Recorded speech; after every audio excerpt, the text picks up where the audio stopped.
आणि जसं मराठा समाजाच्या न्याय हक्कासाठी कॅबिनेटची उपसमिती स्थापन केली विखे पाटील साहेबांच्या अध्यक्षतेखाली, तशीच ओबीसी समाजाच्या न्याय हक्कासाठी चंद्रशेखर बावनकुळे साहेबांच्या नेतृत्वाखाली अध्यक्षतेखाली समिती स्थापन करण्यात आलेली आहे। आपण मराठा समाजावर बोलत असताना कुठच्याही जातीचं जर बोगस प्रमाणपत्र दिलं तर ते रद्द होते आणि त्याच्यावर कारवाई होते। याबाबत स्वतः मुख्यमंत्री महोदय दोन्ही उपमुख्यमंत्री भुजबळ साहेबांशी बोलतील। अजून त्यांच्या मनामध्ये जर शंका असतील तर त्या दूर करतील। हैदराबाद गॅझेटवरून आता काढलेल्या जीआरवरती आता याचिका देखील दाखल केलेली आहे। सोमवार देखील त्याची सुनावणी होणार आहे।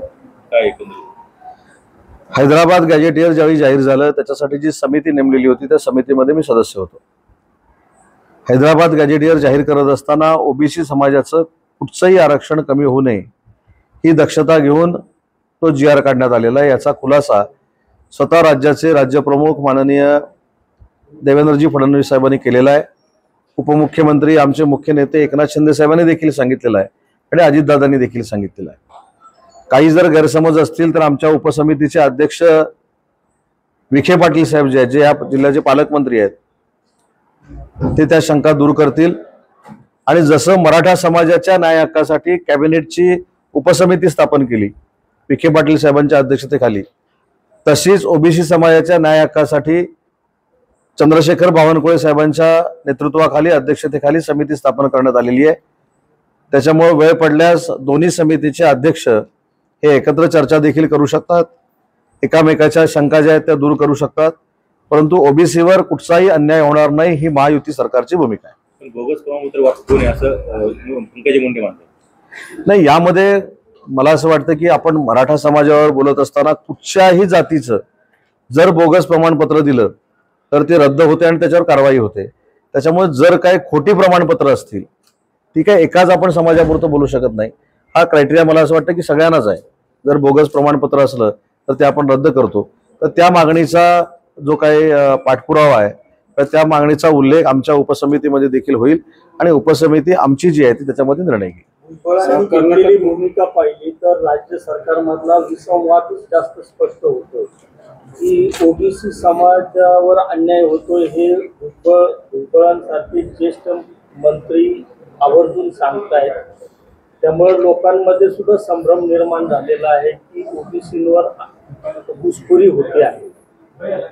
हा जो सरकारमधला नाही, याबाबत मला असं वाटतं की तुमच्याच माध्यमातून आम्ही जे बघतोय किंवा वाचतोय, नागपूरमध्ये ओबीसी समाजाचे जे नेते आहेत त्यांनी असं म्हटलं की जीआर काढून ओबीसी समाजावर काही अन्याय होत नाही। हे विविध याच्यामध्ये काही गोष्टी आहेत। याच्या संदर्भात विखे पाटील साहेब, भुजबळ साहेब हे आम्हाला ज्येष्ठ आहेत, त्यांच्याबरोबर चर्चा करतील, चंद्रशेखर बावनकुळे साहेबांबरोबर चर्चा करतील, परंतु समाजामध्ये तेढ निर्माण होणं हे आपल्या महाराष्ट्राच्या संस्कृतीसाठी योग्य नाही असं माझं वैयक्तिक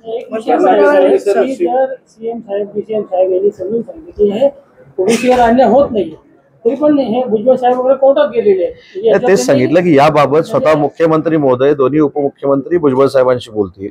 अजून त्यांच्या मनामध्ये जर शंका असतील तर त्या दूर करतील। त्याच्यामुळे भुजबळ साहेब हे ज्येष्ठ नेते आहेत, त्यांनी एखादी भूमिका घेतल्यानंतर त्याच्यावर मी बोलणं योग्य नाही।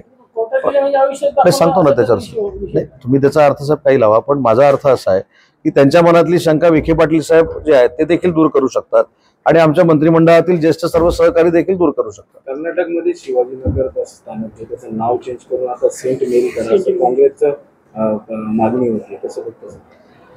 याच मुद्द्यावर मी आता युवा साहित्य संमेलनामध्ये माझं मनोगत व्यक्त करताना सांगितलं की एकीकडे मनसे मराठीच्या मुद्द्यावर बोलते म्हणून काँग्रेसनं त्याला पाठिंबा द्यायचा आणि जिथं काँग्रेसचं सरकार आहे तिथं छत्रपती शिवाजी महाराजांच्या नावानं सुरू असलेलं स्टेशन बंद करायचं ही दुटप्पी भूमिका नुसती महाराष्ट्राच्या जनतेसमोर आली नाही काँग्रेसची, तर पूर्ण देशासमोर आली। आणि अशा काँग्रेस बरोबर युबीटी मांडीला मांडी लावून बसते हे महाराष्ट्राचं दुर्दैव आहे।